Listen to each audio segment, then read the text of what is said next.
தமிழகத்தை பொறுத்தளவுக்கு முழுசா மாறிடுச்சு. ஒரு குழந்தை படிக்க முடியலையா ஸ்காலர்களுக்கு மேல அதே மாதிரி நம்முடைய ஊருடைய மக்களுடைய அரசியலுடைய உள்ளங்களும் உயர்ந்தது. எதையுமே பெருமையோ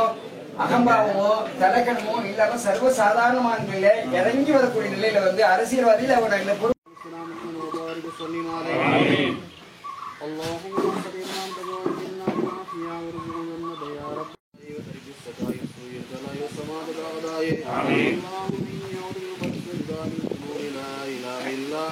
اللهم صل على ارواحنا جميع المؤمنين والمؤمنات المسلمين والمسلمات يا الله يا பாவங்களை மன்னித்தருளே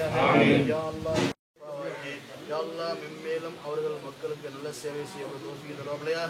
யா அல்லாஹ் அவர்களுக்கு எந்த விதமான நோய்கள் இருந்தாலும் அந்த நோய் நாயகனே யா அல்லாஹ் அந்த நோயை நீ ஷிஃபாய் தரு நாயகனே